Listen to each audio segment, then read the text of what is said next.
व्यक्तित्व से रोचक शोध और रोग।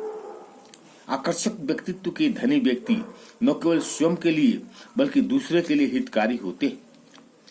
इस मुद्दे को लेकर रोचक शोधकर्ता भी हुए हैं जो सीधे स्वास्थ्य से जुड़कर तथ्य स्पष्ट करते हैं। सौंदर्य और आकर्षक व्यक्तित्व का मनोवैज्ञानिक संतुलन से रिश्ता जोड़ते हुए डॉक्टर अमेरिगो फेरिना और मनोचिकित्सक डॉक्टर एडवर्ड थीशर ने अपनी शोध रिपोर्ट प्रकाशित की। दोनों ही शोधकर्ता अपने 3 वर्षों की अथक परिश्रम को लेकर अपने शोध के निष्कर्ष ले आए हैं। अपनी मेहनत और अन्य लोगों के सहयोग के बाद ये दोनों मनोवैज्ञानिक इस नतीजे पर पहुंचे हैं कि आकर्षक व्यक्तित्व का मानसिक और शारीरिक स्वास्थ्य से सीधा संबंध होता है, और इसी आधार पर इस वैज्ञानिकों ने अपनी आकर्षक शोध रिपोर्ट प्रकाशित कर डाली।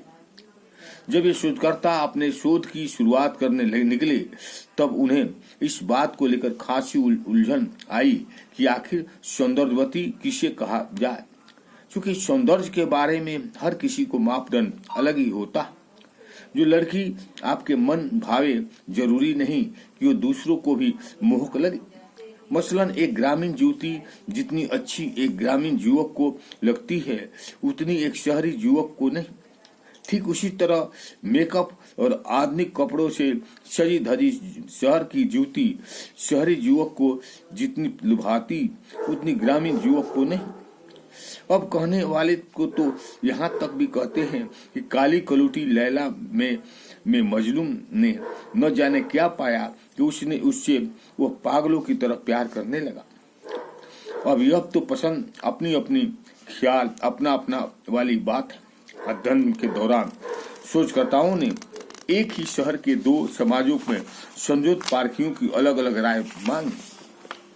खैर, किसी तरीके से सौंदर्य के मापदंड खोजने के लिए आखिर अनुसंधानकर्ताओं ने रास्ता खोज ही निकाला। इसके लिए उन्होंने पहले अपने ही सूझबूझ के आधार पर कुछ आकर्षक महिलाओं को चुना।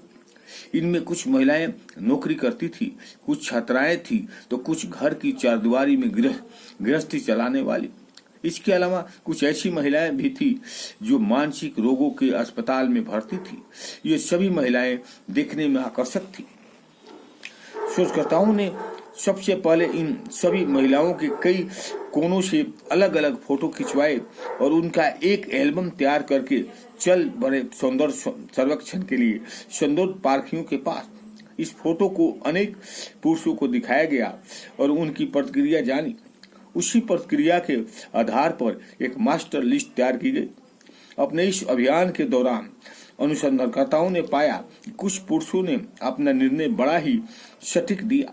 सौंदर्य पारखियों ने अपनी पैनी नजर से मानसिक दृष्टि से स्वस्थ महिलाओं को पहचान लिया।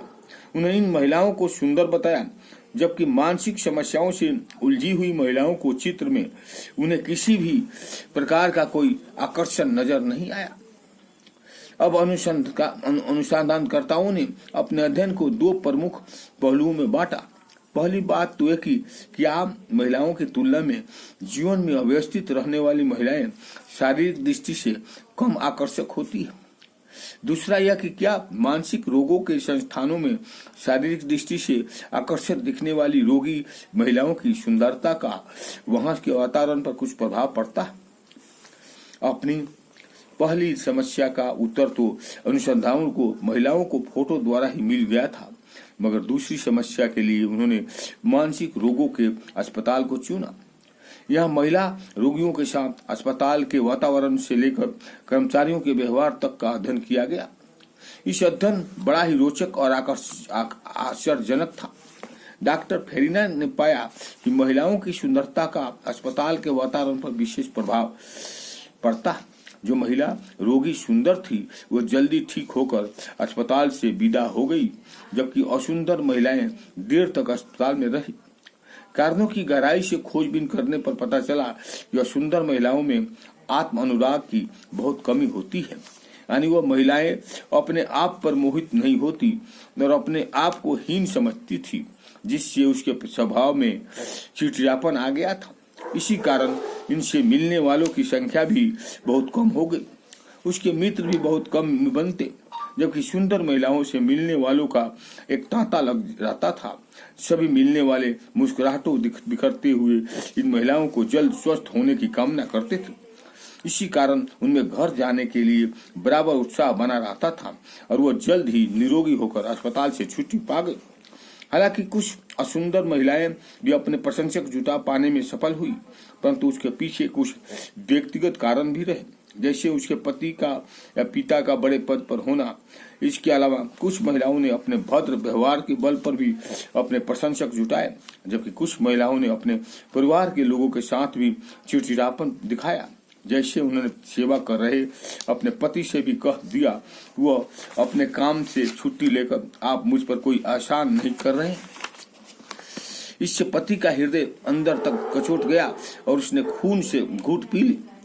डॉक्टर फेरिना के अनुसार असुंदर महिलाओं में के साथ अस्पताल के कर्मचारियों का व्यवहार भी बड़ा अपमानजनक था। वे इन रोगियों से खिन्न रहते और काम में भी टाल मटोल करते, जबकि सुंदर महिलाओं के साथ कर्मचारियों का व्यवहार काफी अच्छा रहता। वह उसका हर काम खुशी खुशी करने के तैयार रहते और बराबर उसके स्वास्थ्य के बारे में पूछते रहते। डॉक्टर फेरना ने इन सभी बातों को एक जगह इकट्ठा कर स्वयं तो इसका विश्लेषण किया ही, साथ ही अन्य विशेषज्ञों से भी उस पर विचार मांगे और उसी के आधार पर अपना निर्णय निकाला। डॉक्टर फेरिना अपने अध्ययन के बाद इस नतीजे पर पहुंची कि सुंदर और आकर्षक होना एक तनावपूर्ण स्थिति को जन्म देता है। हालांकि असुंदर महिलाएं इस तनावपूर्ण स्थिति से उबर सकती है, परंतु यदि उसका व्यवहार ठीक नहीं है तो वो उलझन और भी गहराई जाएगी। आज ऐसे सौंदर्य प्रसाधन उपलब्ध है कि साधारण सी दिखने वाली महिला भी अपना सौंदर्य बढ़ा सकती है। डॉक्टर फेरना का विचार है, यदि असुंदर महिलाएं किसी सौंदर्य विशेषज्ञ से मिलकर अपने रूप का पर ध्यान दे, अपनी सौंदर्य धारणा में बदलाव लाए, तो उसके मानसिक संतुलन और शारीरिक स्वास्थ्य में भी सुधार होगा। डॉक्टर फेरना का यह अध्ययन रोगी महिलाओं के लिए ऐसी दवा है जो उसको शारीरिक और मानसिक दोनों के रूप में स्वस्थ कर सकता है। ओम शांति। अच्छा लगे तो लाइक करें और सब्सक्राइब करें।